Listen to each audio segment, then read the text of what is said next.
Welcome back to another video. In this video, we are going to talk about how to find the area of a triangle when you know side, angle, side. Yes, when you know two sides and an angle in between those two sides.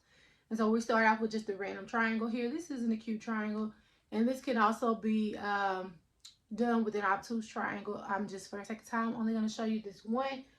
We are going to basically revisit the formula for area of a triangle, which is, if you remember, 1/2 base times height. But we're going to go back to what we did when we derived the law of sines, which is we created a perpendicular bisector here. So I'm just going to draw a line that goes straight down and forms a 90-degree angle right here.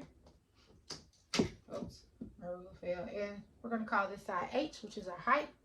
And so remember, if we just take the angle A, we said that sine of A is equal to the opposite side, which is H, over the hypotenuse. And if we do the same thing here, we say sine of C is equal to H over the hypotenuse, which is A. So here you get H is equal to C times sine of A. And here you get that H is equal to A times sine of C. If you multiply both sides by C here, multiply both sides by A here, okay?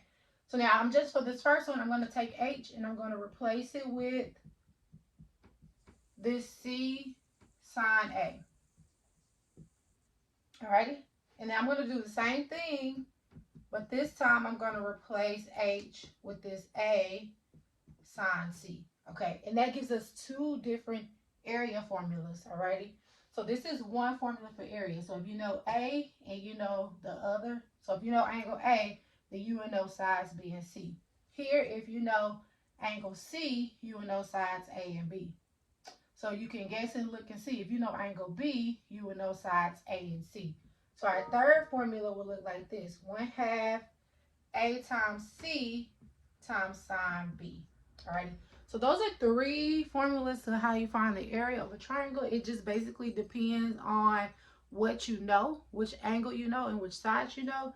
But notice, whatever angle you know the other sides. So you know the B and the C. If you know angle A, you know B and C. If you know angle C, you know sides A and B. If you know angle B, you know sides A and C. That's because this works for side, angle, side. So this is a formula that you will use. If you don't know the height, if you know the height, you just say 1/2 base times height. But if you don't know the height, then you use these formulas here. So let's work some examples. For this first example, we want to find the area of this triangle. And so we know, look, a side, an angle, and a side. So we can use the area formula that we just derived. So we know angle B. So we would say the area is equal to, this is side A, this is side C, so it'll be A times C times the sine of B.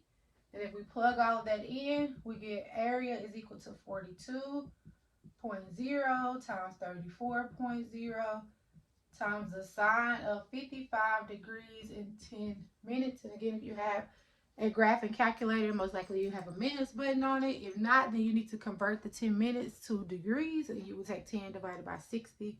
And that will be what you'll add on to the 55 degrees. But if you plug all of this in your calculator, 42 times 34 times the sine of 55 degrees and 10 minutes.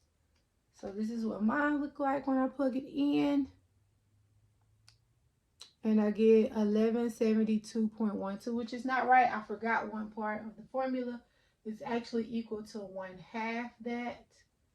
Please don't forget the 1/2 because it'll definitely throw you off.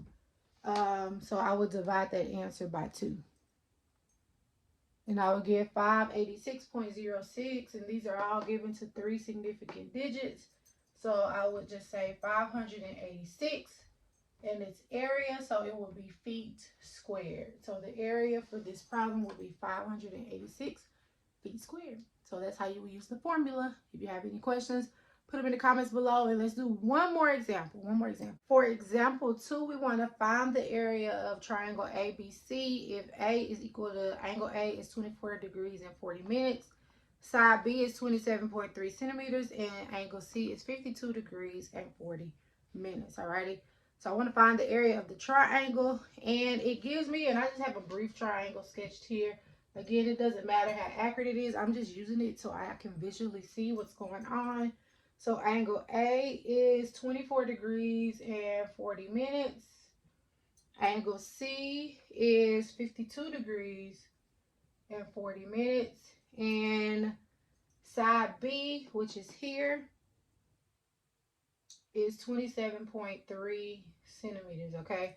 Now remember, our area formula only works for side angle side, and we do not have a side angle side. We have an angle side angle. So we need to find one of these sides in order to be able to figure out what, in order to be able to figure out what the area is using our area formula. Now, in order to figure out one of these sides, because this length is given, I'm going to need to know the measure of angle B. So I need to find angle B, and we know that we can find angle B by doing 180 minus 24 degrees and 40 minutes minus 52 degrees and 40 minutes. And when you subtract that, if you have a graphing calculator, you can plug it in, and then you can convert it. Let me show y'all how to convert it real quick. I don't think I showed you this before. So if I did 180 minus 24 degrees and 40 minutes, so I'm entering it in just like this, minus 52 degrees. Remember, you use the second angle button to get the degrees and minutes, and 40 minutes. So I plug it in just like that, hit enter. Now it gives me a decimal, but I can convert it back to degrees and minutes by going to second apps, which is the angle button right there. And then going to number 4, it says DMS. So if I hit 4 and hit enter, look, it converts that to degrees, minutes, and seconds. So it's 102 degrees and 40 minutes, 0 seconds, so I don't have to put the seconds. So that's 102 degrees and 40 minutes. So that's how you can do it on your calculator, all right? So we know this is 102 degrees and 40 minutes. Now I need to know either side C or side A. It doesn't matter which one you find. Let me see, which one do I want to find? I want to find side C, okay? Again, it doesn't matter. So remember, by the law of sines, C over sine C is equal to, this side is given, so I'm going to say B over sine B. Well, this gives me C over sine C.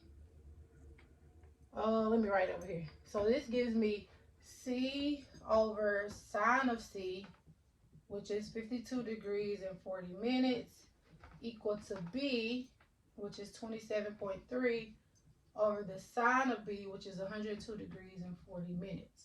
So if I want to solve for C, I need to multiply both sides by the sine of 52 degrees and 40 minutes, and I'm just kind of sketching it, but you know what I'm doing. I mean, you probably can't see it, but basically the sine of 52 degrees and 40 minutes, they cancel there, and that gives us C is equal to 27.3 over the sine of 102 degrees, 40 minutes, times the sine of 52 degrees and 40 minutes, alrighty?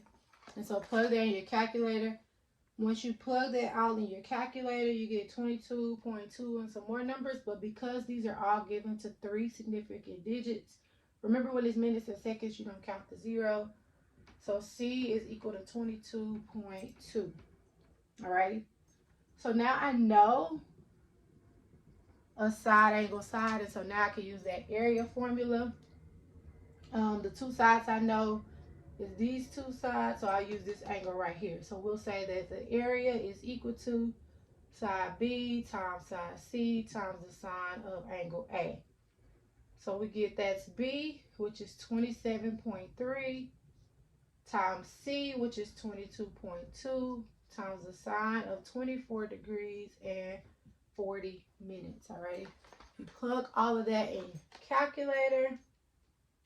27.3 times 22.2 times the sine of 24 degrees and 40 minutes, you get 252. Oh, I keep forgetting. It's one half of that. So divide that by 2. and you get 126.4666. So yeah, when you divide that out, you get 126.466 and some more numbers. So the area is approximately 126 centimeters squared. Okay.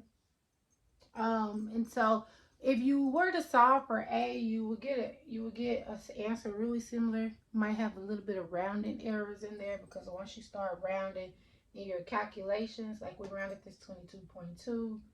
I think that's the only thing we rounded in here, but you create what's called rounding errors. So even though it might not get the exact same answer, you should get an answer really, really close to that answer, okay? And so this is how you will find the area using the law of sines. If you have any questions about finding the area, please don't hesitate to put them in the comments below. Thank you for watching, and I'll see you in the next video.